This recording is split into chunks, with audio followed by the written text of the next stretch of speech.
can hear people outside. It's really creepy. Hi everyone, it's Raven.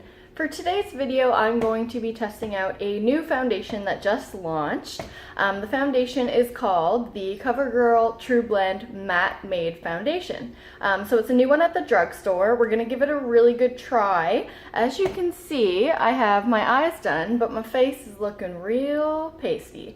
So we're gonna fix that with the foundation. So we're going to try out the foundation for a full day, see how it wears.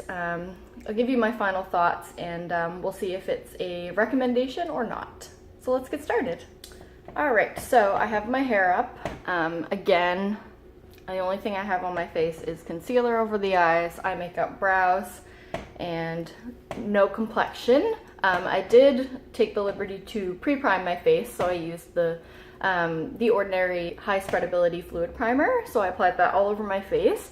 And we're gonna go ahead with the foundation. So this is what the bottle looks like. So CoverGirl had the original True Blend and they've added to that collection with the Matte Made. So this foundation is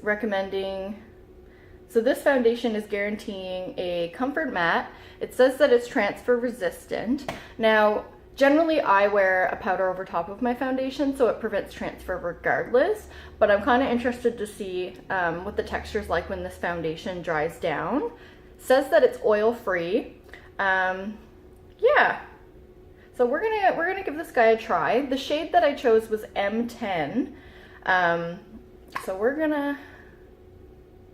And this foundation has a 12-hour wear time, so we're gonna actually test it for 12 hours and see if it actually stands up to that claim. So I'll just show you what the shade looks like here.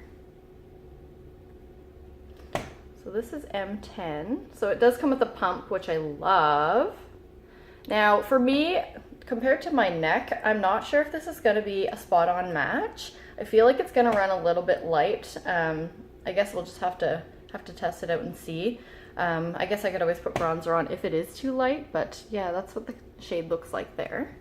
So to apply the foundation, I'm going to use a beauty sponge. I've pre-moistened it. I finally got one of these. I actually got this one at the dollar store, if you can believe it, and it's actually so cute.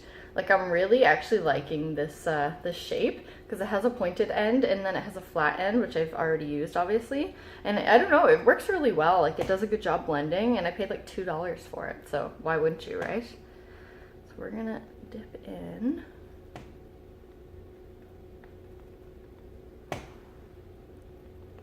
So yeah, shade-wise, it's looking like it's gonna be a little light. It does match my face, but my face is way lighter than my neck right now because I did a peel last night, so my face is like so white. So yeah, let's just see what I can get out of this. I don't think it'll be too bad. And I do believe this foundation is a medium coverage. It doesn't say on the bottle what it is, but I'm guessing, as most CoverGirl foundations are, that it's probably gonna be medium coverage, which is fine. I usually prefer a full coverage, but where I do wear powder, it doesn't really make a huge difference for me, so going on pretty smoothly so far. I don't see any texture yet, which is good. As you all know, I am a dry skin type, so matte foundations can be hit or miss. This one claims to be a comfort matte, so I'm hoping that it will be comfortable on my skin, even though it is dry, but we'll see. Just finishing up my face here. As I thought, of course, it is a little bit too light. It's not painfully light. The shade that I bought is actually called Golden Natural, which to me usually means that it's like a just past light medium, usually is what I wear.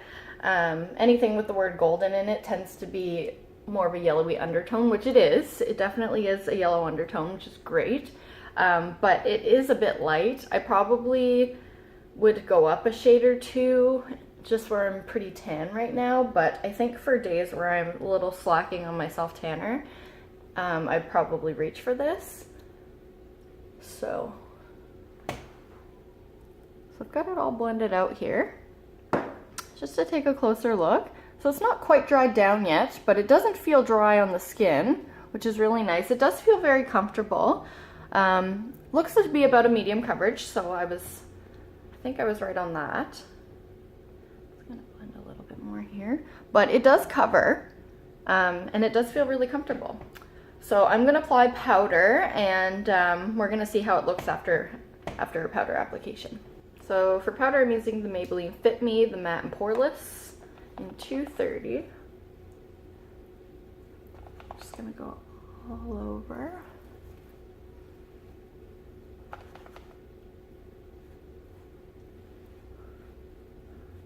I like using a big powder puff because it covers a lot of surface area and it really kind of just sets the foundation in. All right, so with powder, it actually looks really nice as well. I am seeing a little bit of texture now that the powder's on. You can kind of see right here where I have a few little bumps. And this side, not as bad. And it's hard to see on camera, but if I wrinkle my forehead, I do have a little bit of fine lines, but I think that's a me problem. So that's with powder on, so still looking really nice. I'm gonna finish the rest of my face with blush, highlight, and bronzer, and then I'll check back in. All right, so I've applied the rest of my face. So I've got my highlight, bronzer, blush on. I did notice the highlight is actually picking up a little bit of texture. You can see right here. It's making my pores look really big, which I'm not a fan of. Again, I'm dry, so this is kind of to be expected. So I guess we're gonna do the wear test. So I'm gonna wear the Matte Made foundation for the rest of the day. I'll check back in with you guys after my day is done, see how my face looks. Hopefully it's not a complete disaster. I have high hopes for this foundation, even though it is looking a little dry right now for me. We'll see how it wears. Hey guys, so I've been wearing the CoverGirl Matte Made foundation for over 12 hours today. So I'm just checking back. So this is what my face looks like after 12 hours wearing the foundation. And honestly, I'm not super impressed with the results. As you can see, my chin is missing almost all of the foundation. Like I have like almost nothing left on my chin. Around the nose area too. It's really hard to see on camera, but it's super separated. And then under my eyes, it's like really creased up. As well, my forehead and cheeks are pretty dry. So I'm not gonna say this is my favorite foundation. I mean, it wasn't absolutely horrible and most of it is still on my face. But I'm gonna go ahead and definitely say that for a drier skin type, it does not wear well throughout the day. I'm not sure how it would hold up with an oilier skin type. I still don't think it would last 12 hours. Some places it's really creasy and then some places it just doesn't exist. Like it's just completely gone. So I don't recommend this foundation. I'm sure there's other drugstore options out there, but yeah, not a fan. Thank you so much for watching. I hope you enjoyed this video. I really love testing out new products, so if you have any product recommendations for me, please leave them in the comments below. Don't forget to like and subscribe, and I'll see you at my next video.